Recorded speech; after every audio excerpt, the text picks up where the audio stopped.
Hey, it's Low Falava, Leotawa, Dr. John Peterson here. TE2 Edge Sports Cards coming at you live and direct from Minneapolis, Minnesota. Back at the card table here, folks. It is Wednesday night, and we are doing a PSA reveal.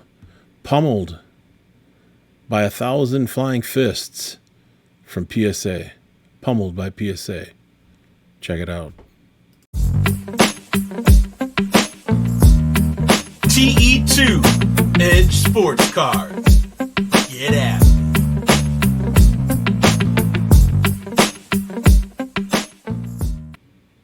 All right. Let's get into the data.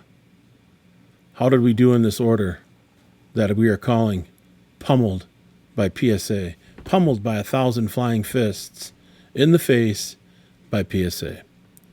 This was part of the South Dakota collection. This is part 2. There were 56 cards that were submitted at the value bulk rate of $20 per card. The total grading fee was $1,120. The shipping fee was $75. The total outlay on the cards was a whopping $42, or approximately 75 cents per card.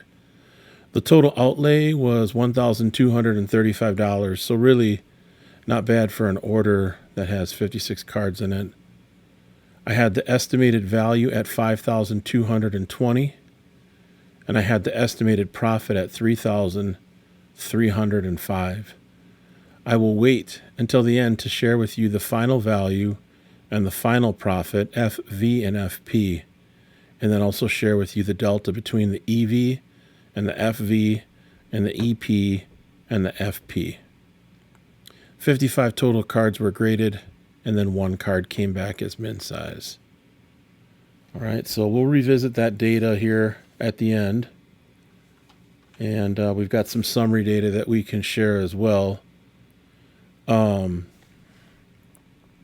Yeah, just get ready, because I'm curious to see what you think about this order. I definitely took some punishment, some significant punishment from PSA on this order. There were some cards that came back in grades that, yeah, you'll see for yourself. And then in the end, you can decide who won the fight. Me, TE2 Edge Sports Cards, or PSA. And is it even a fight? Is PSA a friend, or is PSA a foe? Because the crew's got to know, are you a friend or are you a foe? All right, so let me get to the right part of the pages here. Got a million different things going on. All right, let's get to the camera here. First card. So 1993. I'm sorry, you're gonna have to deal with me here, looking to the side a little bit because I got to have my notes. All right, I'm not gonna go super fast, but I'm not gonna go super slow. I sure do hope that you enjoy this as much as I do, because it's a lot of fun getting these grades back and being able to share both the successes, the dubs, and the L's, the failures, with the public and my subscribers and viewers and everybody who is kind enough to watch my program. Much respect. So this first card is a 93 Donruss MVP, Griffey Jr. I had it as a 10. Came back as a 10. $125 card. So made about 100 and what? When it sells for about 125, we'll make about 120 on it. Or not 120, but 100 and 105. The next one is the same card. I had it as a 9. Not sure why I graded it, but it did come back as a 9. $25. Next card. 97 Topps Chrome All-Star. I had this as an 8. In an 8, it would have been a $25 card. Again, a little bit questionable why I graded this card. Came back as a 10. $410 card. Nice win on that one. Big win. Next card. Familiar 93 Pinnacle Jeter. PSA 9 is what I thought it would get. And it indeed came back as a PSA 9. $50 card. So as we go through this, count up how many flying fists in the face I take. And we'll compare notes at the end in the comments. So leave a comment. How many flying fists did I take? 2, 5, 15, 20, 30. It'll be really interesting. I'm getting text messages here. Our next one is the 97 Upper Deck Rock Solid Foundations. I had this as a 9. Got the 8. It's about a $5 card. Cool card, though. Not worth very much, though. That might be a giveaway. Next one is the 96 Leaf Press Proof Silver. I had this as an 8. Here comes the flying fist. Right to the face. PSA 6. $15 card. Next one. 2000 Topps Finest, Vladimir Guerrero and Barry Bonds. Features. I thought this was a 10. And I was wrong. PSA said otherwise. It was 9. $30 card. So $125 to a $30 card. Next one, we've got the old 2000 Topps Finest Smoltz. I don't think this one is serial numbered. It's a gold refractor. I had this as a 10. And a 10 at the $350 card. Got a 9. So a little disappointing, but such is life. $200 card, though, still, and a 9. This is the 96 Finest Bagwell gold. I thought it was the refractor. It is not the refractor. It's the base. So I graded. I thought it was going to be a 9, and it came back as a 9. $5 card. Lost $15 on this one. Yeah, it's not the refractor. I don't know what I was thinking. But, yeah, screwed that one up. Next one is the Finest 98 Finest Bonds refractor. I think it's called Milestone. And I had this as a 9. And it came back as an 8. Nice card. Too bad, you know. It's the way it goes. $25 card. Here we go now with the Maddox Topps Stadium Club Triumvirate. I had this as an 8. I just didn't think it was going to get much more than a 9 when I looked at it. And I got an 8, so I was right on that. $50 card. It's the Luminous. Got a little MJ action here. Upper Deck Star Rookies. It's been very challenging. I've submitted probably 5 of these over the last year or so. None of them have gotten 10s. This one I had as a 9. And I was right. It was a 9. $60 card, believe it or not, as a 9. Next one, we got the Big Hurt. Serial number to 5,000. Donruss Long Ball. I had this as a 9. And it came back as a 10. So it went from a $25 card to a $125 card. Given that it's a 10. So that'll make a Frank Thomas White Sox collector happy. 90, what is this, 97? Yeah, serial number to 5,000. That's not bad. All right, that's the first stack. We got 3 more to go. Next card. Oh, let's see here. Is 2000 Topps Stadium Club. Sorry about that. Chipper Jones. 3x3 I think this is also a luminous, but I know it's Chipper Jones. I had it as a 9. It is a luminous, and it came back as a 9. That card is about a $40 card in a 9.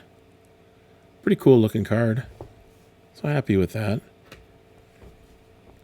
Next one, 92 Bowman Piazza.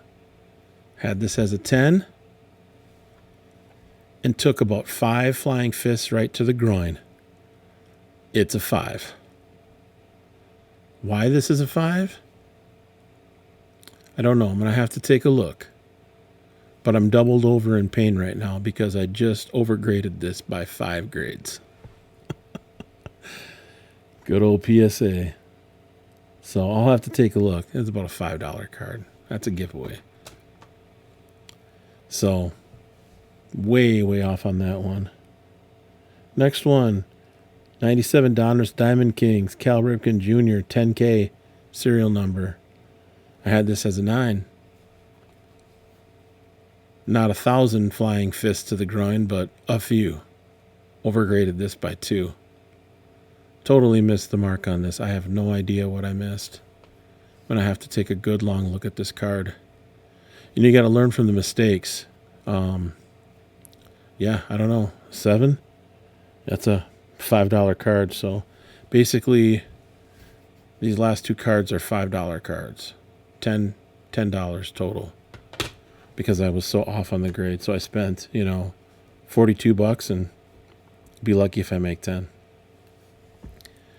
All right, next one is the Hideo Nomo, number to 200. I believe this is a rookie card, if I'm not mistaken. It's Stadium Club, $299. I had this as a 9, and it came back as an 8. Yeah, not great, $15. So you can kind of tell I'm feeling a little bit down, but we'll see what happens at the end. 97 Donruss Diamond Kings, Frank Thomas. 1993 Leaf Frank Thomas Elite, numbered to 10,000. I had this as a 9, super hopeful. And I got need in the gut with a 7. That's freaking awful. That is a $15 card. So the last few grades have been a 9, a 5, a 7, an 8, and a 7. So you be the judge. How many flying fists have I taken so far?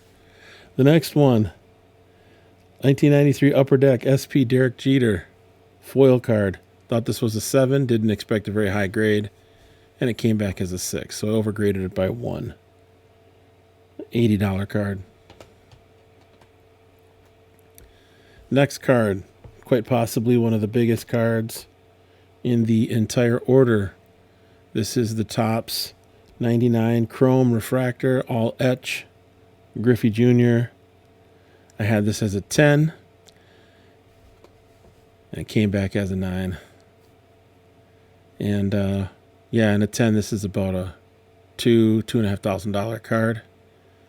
And in a 9, it's about a $300 card. So, but I'm not upset about this one. It is what it is. If you look very, very ever so slightly, there's a print line or a scratch or something right going across there. It doesn't go all the way across, so I don't think it's a print line, but it's really hard to see with the refraction. But it's there. And I knew it was there. And I didn't know if they were going to pick up on it or not. The rest of the card looked really good. Maybe a little bit at the top with the edges there, the corner or the edge, but overall the corners look really good. So maybe an opportunity for a crack and resub. I guess we'll have to wait and see. Do you think I should crack and resub this card? I mean, is it worth it to give it another shot? I guess I could take it over to, could crack it out and take it to BGS and see what they think, but wouldn't be worth nearly what it is in a PSA 10 slab. So, but still a beautiful card nonetheless. Next card is 94 Bowman's Best red Griffey Jr. I had this in a 9, or had this as a 9, and it came back to me as an 8. There were a few of these in the collection, and this one I thought looked the best. I thought it was a 9, but I guess not. So $10. Next one was the 97 Topps Chrome Griffey Jr. It's one of my favorite base Griffey cards. Had this as an 8 and it came back as a 9. So about $30. Beautiful card. Next one up, we've got the 94 Finest Griffey Jr. I had this as an 8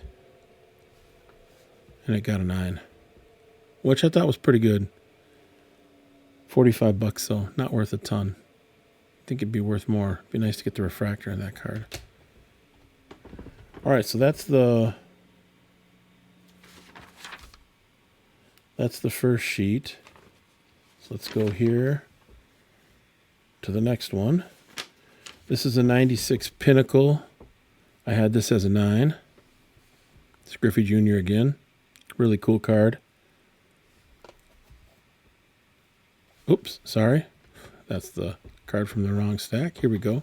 It's later for me. This is that Pinnacle. I had this as a 9. In a 9, it was a $55 card, and it came back as a 7. So, yeah, $10 card. So I'm definitely taking it right now. Taking it in the shorts, no, undoubtedly. PSA is kicking my butt. 1999 Topps Lord of the Diamonds. This is not the refractor.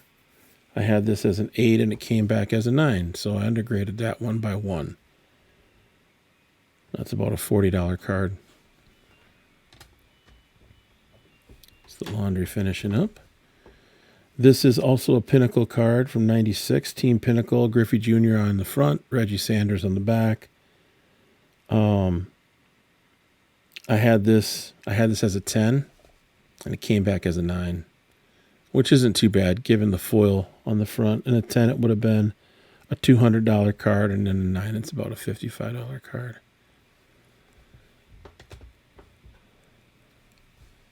Next one, we got the Griffey Jr. This is the 94 Topps Chrome Fortune 5. I had this as a 9 and it came back as an 8.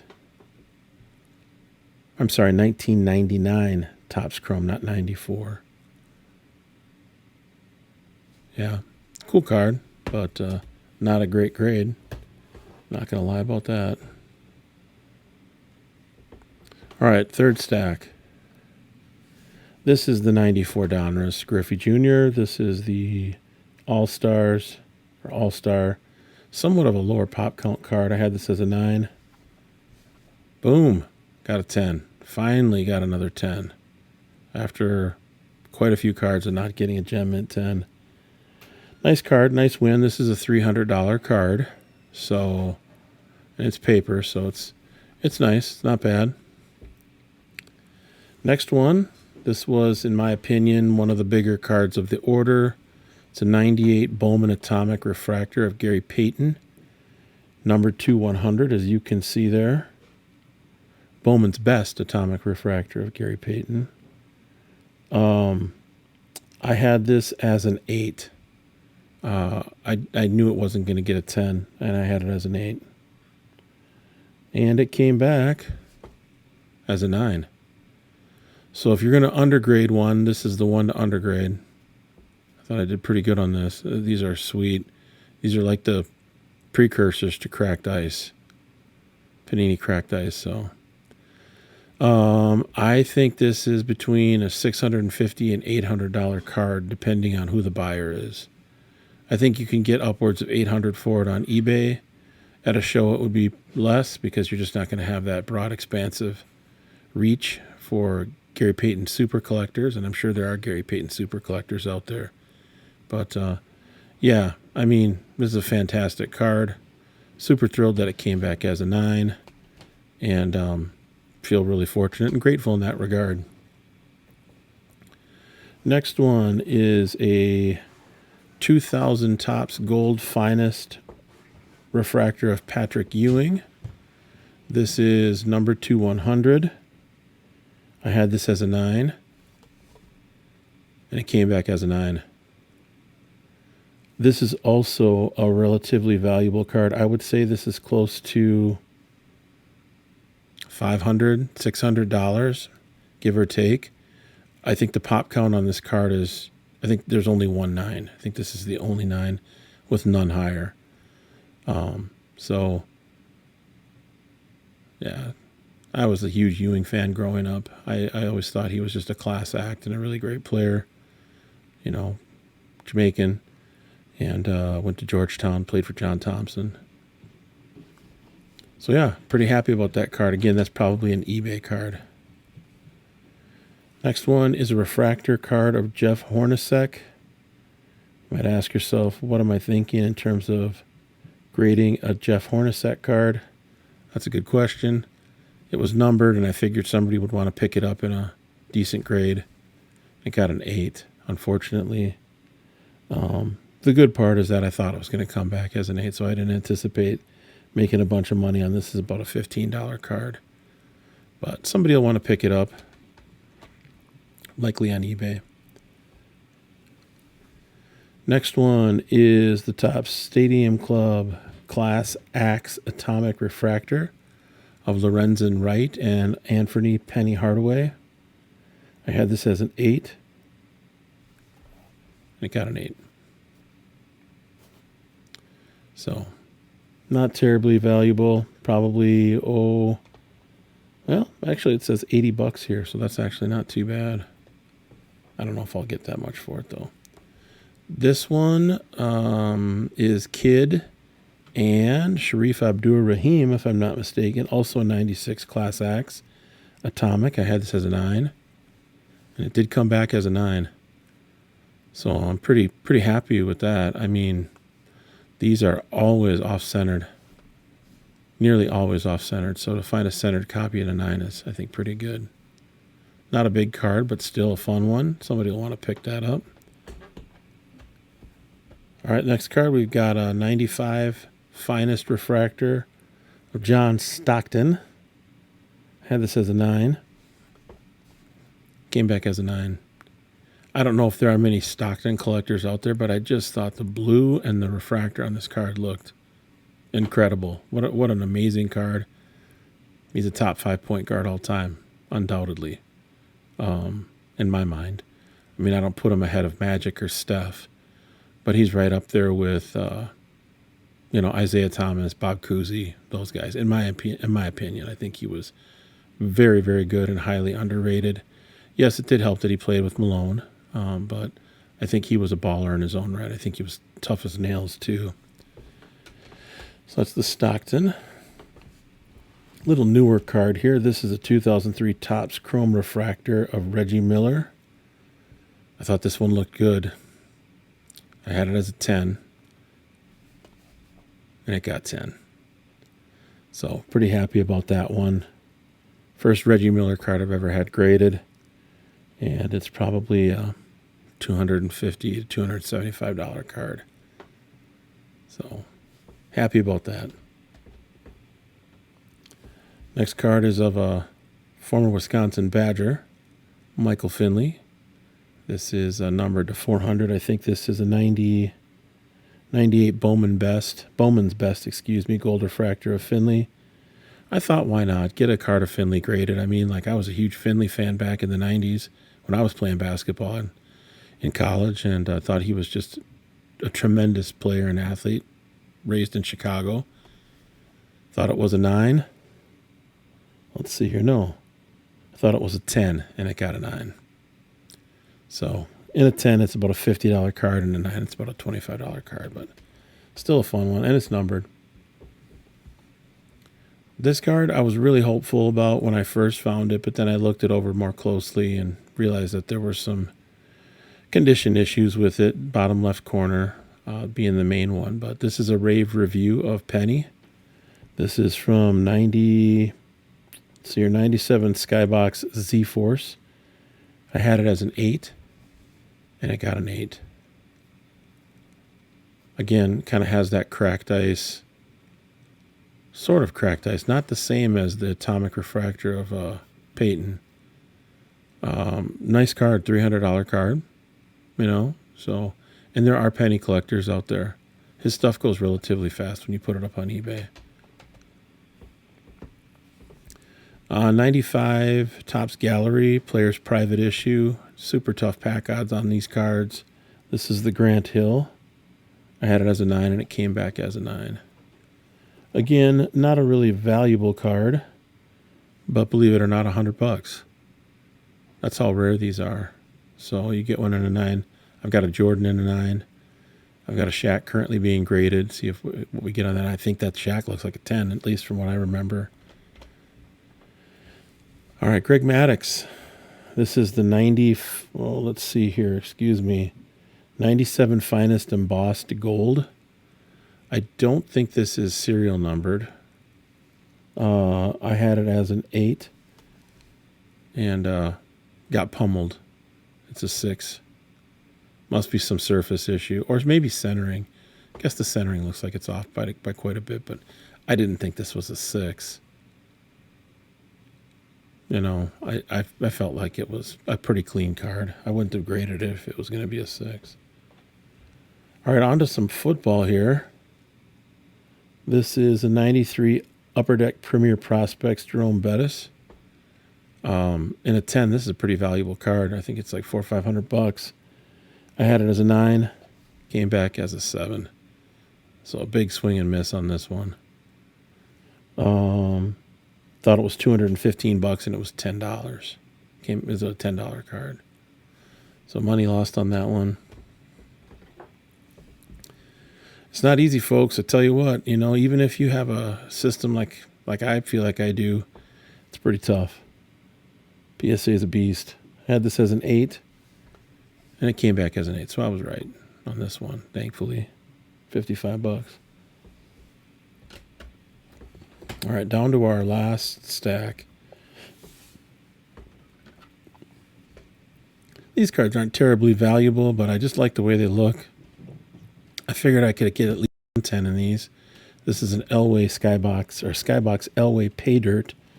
I had this as a 9, and it came back and grabbed the 9. $20 card. So a push. Same card, but Barry Sanders, Skybox Pay Dirt. 9. Got a 9. So it's a $40 card. Nice little win. Nothing major there, but still a win nonetheless. This is the Deion Sanders Pay Dirt. I thought this first one was a 10, and it came back as a 7. So there you go. Punched in the face by PSA. I must have missed something. $10 card. That's a giveaway. Another Deion. It's because I love Deion. Had this as a 9. Got an 8. So, yeah, didn't do so well with the Sanders there. 95 Metal Gold Blaster Merino. I thought I was going to get a 9 on this, and it came back as an 8. I just thought this was a super cool card to put in a slab. Look at that. What an awesome card. I think he's, along with Rodgers, the best quarterback to ever spin the ball in the history of the NFL. I can't think of anyone outside of Rodgers who threw it as well as this guy did.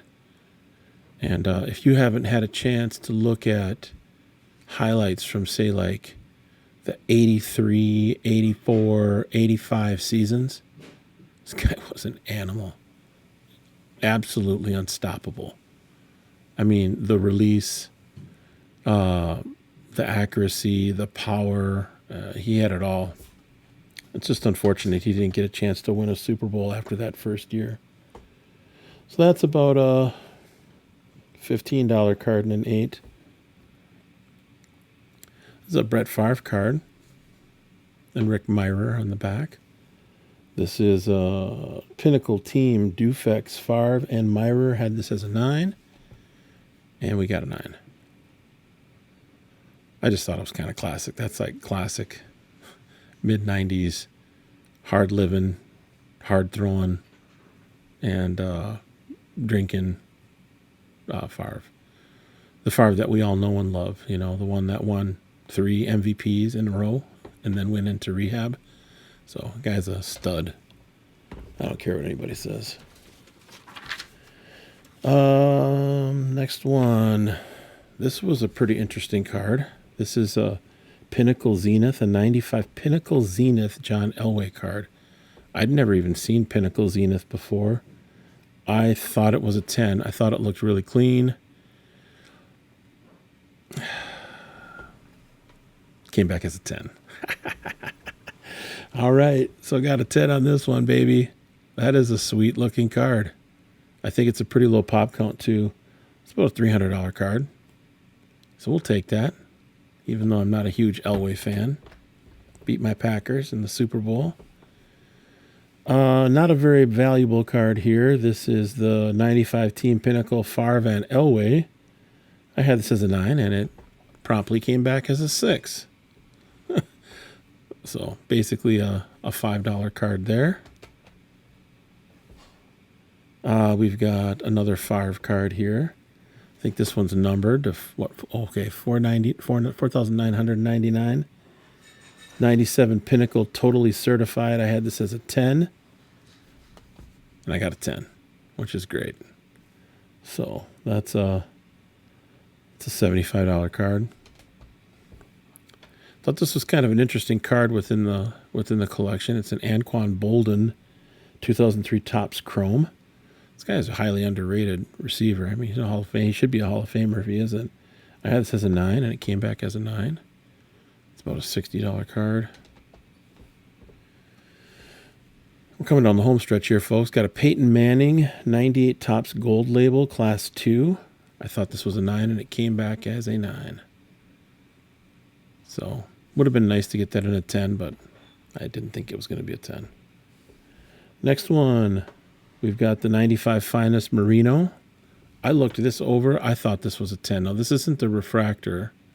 It's just the base, but it's kind of got a little embossing to it. At least it feels like it. And it got an 8. So I'm guessing there's something on the surface, possibly a print line. I don't know. I'll have to give it another look. But, yeah, for some reason I thought this was going to be a 10, and it got an 8. So I overgraded it by 2. These were 1 per box. This is the Topps Stadium Club Dynasty, Peyton and Smith.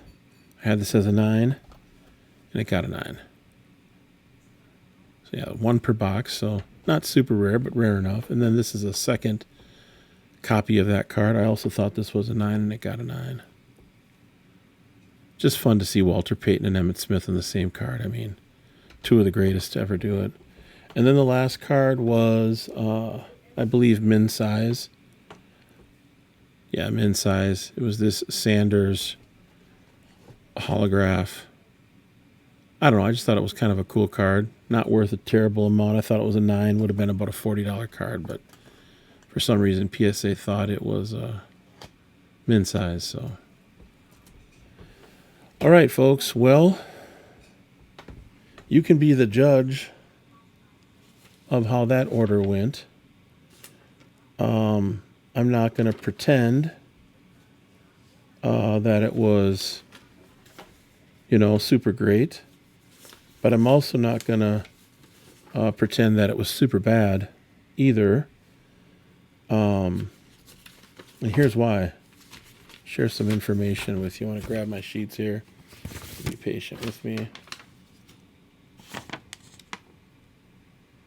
Yeah, this is the one I want. Okay, so how did I do overall? Let me go back to, let me just grab this here. Just give me a second here, folks.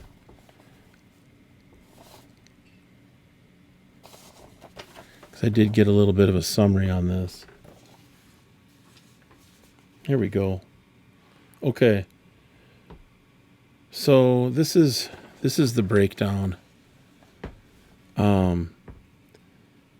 It took 3 months, so it took a little longer than what I had hoped. I was hoping to get these cards back about 2 weeks ago. But one of the things that is kind of annoying now is that when you get an order, PSA makes these offers on a number of the cards. And I don't mind receiving the offers, but they delay the shipping by like 2 days. It feels like forever. 2-3 days. I don't know. Some people are saying it's only a day. I think it's longer than that, where they keep those offers up and you have to wait for your cards to get shipped. So it's taking a little bit longer after your grades are ready, after QA checks are done and the grades are ready to get to complete it and to get the cards shipped out. So, yeah, I mean, it just is what it is, and they want to provide those offers, and some people are availing themselves of that, and some people are not. The grading percentages, I had 45% correct. I undergraded 13%, so let's just say I was positive on 58% of the order. I overgraded at a level of 42%, which is just double what is acceptable. I like to be at 20% or less, and so I'm over double on the overgraded. So I did a horrible job in that regard. The current was 58% undergraded or correct versus 42% overgraded. And the yearly average compared to that is 68.5% versus 31.5%. So I did worse, comparatively speaking, to the quarter 1, quarter 2, and quarter 3, first sub of quarter 3 average. This is where it gets really interesting, though, because I had the estimated value, as you can see here, at 5220, and the estimated profit at 3,305. The final value, still with as bad a gem rate as I got, and as incredibly inaccurate and inconsistent as I was, the final value still came through at $5,040. And the final profit came in at $3,150. So if you do the math and divide the $3,150 by $3,305, you can see that I was only off by a negative 5% in terms of the final profit. So I was really close, actually, within, a standard deviation or less of estimating the final value and the final profit, which I think is phenomenal. And that's with a 42% overgraded rate, right? So I don't know, the year to date, I'm 20,640 on the estimated profit, and I'm 15,730 on the final profit.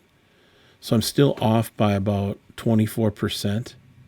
So I'm still estimating the profit side of things to be 25% higher than what it is. I'm still profiting, so I'm not losing, but it's not as close as I would like it to be. The delta is still pretty high. So what does this mean for you or for folks that do raw to grade? I don't know. It ain't easy. That's one thing. That's one initial takeaway, is that this is not an easy game doing the raw to grade, and it further reaffirms how important it is to source your cards and not overpay and over leverage yourself for the raw cards that you buy. Buying graded cards and collections is a little bit of a different bag because you already know the value, right? You can look up the most recent comps, you can look at the value, but when it comes to raw cards, it's hit or miss. So you really have to be buying those raw cards at a price point that makes sense. And that's not always going to be 75 cents a card. Sometimes it's going to be $2 a card. Sometimes it's going to be $4 a card. Sometimes it's going to be $100 a card. So you have to make sure that whatever you're doing on the buy side doesn't over leverage you as it gets back to you with those grades. I think a second point is that you don't have to have a whole bunch of Gem Mint 10s in order to win on an order, right? So this whole notion that, gem percentage, Gem Mint 10s are nice, but if you do things on the buy side correctly, as correctly as you can win with a relatively low gem percentage. I mean, what was my gem rate percentage? Did I even get 6 Gem Mint 10s? I don't think so. Maybe 4 or 5 at the most. Maybe 6. But the ones that I got were like, $200, $300, $400, $800 cards. So what's really important is that you identify those important cards in the order that you think can legitimately get a high 9 or a 10. And you can win. You can win by getting, 1,000 Fists of Fury pummeling your face from PSA. So I really, really hope you do leave a comment, some questions. Let me know what you think. Did I win? Did I lose? Is PSA still worth it? I mean, PSA's got their hands in just about every single aspect of the secondary market. I mean, it's incredible the savvy and the shrewdness that the old Nat Turner has been working with. Excuse me. That being said, what's your options? BGS? Rotograde with BGS? No.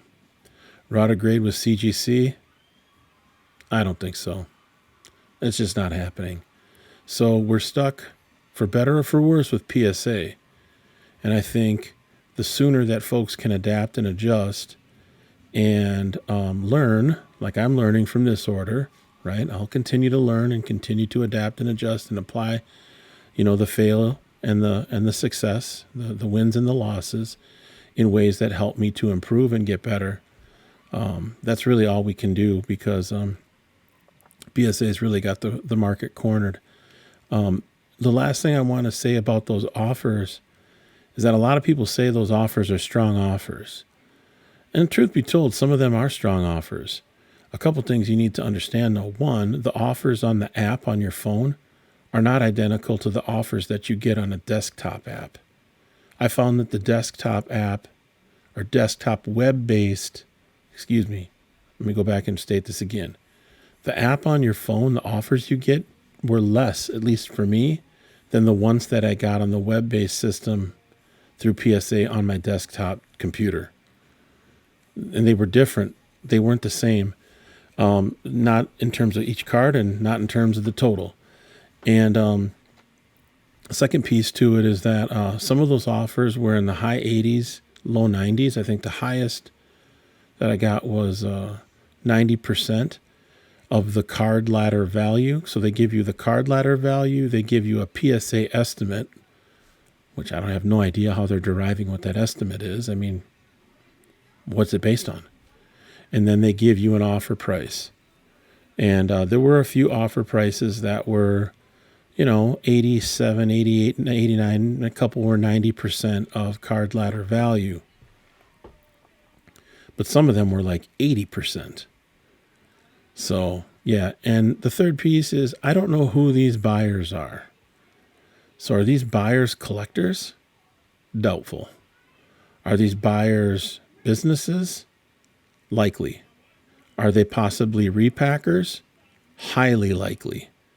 So I guess the question that I would ask folks is, if you have access to selling on eBay at 87%, or my slabs at 5 or 6%, whatever that's at now, and or selling in person at a show where you can kind of set the price if you want to. I mean, wouldn't sell anything for less than really 87%, right, at a show. I mean, right now, with the way the market is, 90% or higher. Some people are paying 105% of comps. Believe it or not, some runners for the repackers are paying that much.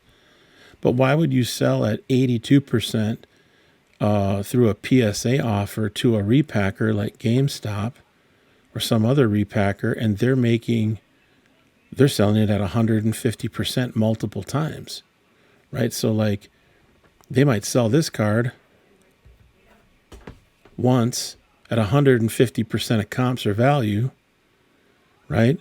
And then they buy the card back at 90% and resell it again, and then buy it back and resell it again, and buy it back and resell it. I mean, they're selling the card in some cases 4 and 5 times. So what's the ROI on that? What's the margin on that? I mean, just do the math. It's like exponential math. So why would I sell my stuff at 82% on a PSA offer when they're going to be reselling the card at 150% 3, 4, and 5 times? So I think the moral of the story is this. You have to know who the buyer is, right? And if it's a collector, like I said in my video from last night, I'm going to give them the best deal that I possibly can. And if it's a repacker who's selling at 150% of the value of the comp, I'm charging them more. I'm not going to try and gouge them, but why shouldn't I get at least half of that margin, right? So if I buy at 80% and sell at 105%, that's a 25% margin for me. And if they buy at 105% and sell at 130%, let's just say one time, that's a 25% margin for them. I'm sourcing the cards. I am organizing the cards. I'm evaluating the cards. I'm submitting them to PSA. I'm putting in the money to get them graded. I mean, you're assuming all the risk as the seller when you do raw to grade. And your time has value. Your time means something. Don't underestimate the time it takes you to do all of this stuff, right? So I'm not saying don't sell if you can sell and make a profit, but be circumspect about who you sell to and why.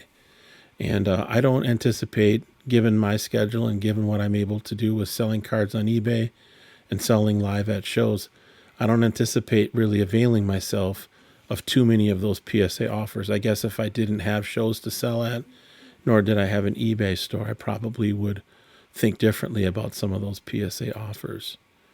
So, well, listen, that's a long video, a long reveal, pummeled by PSA. Hopefully that wasn't too clickbaity, but hopefully it was a little clickbaity because I want people to watch. More importantly than anything else is appreciate you watching, appreciate your viewership. And I did make an error yesterday when I said that I was going to be in Section N at the Minnesota Card Show. I'm actually going to be in Section J in booth number 4. So if you get to the Minnesota Card Show Thursday, Friday, Saturday, or Sunday, come find me at Section J, and I'll be in table number 4, booth number 4. And I sure do hope that we can spend some time chopping it up, talking about cards, and just generally having a nice time, being in community and looking at great cards. So, all right, take care, folks. Peace out. One love.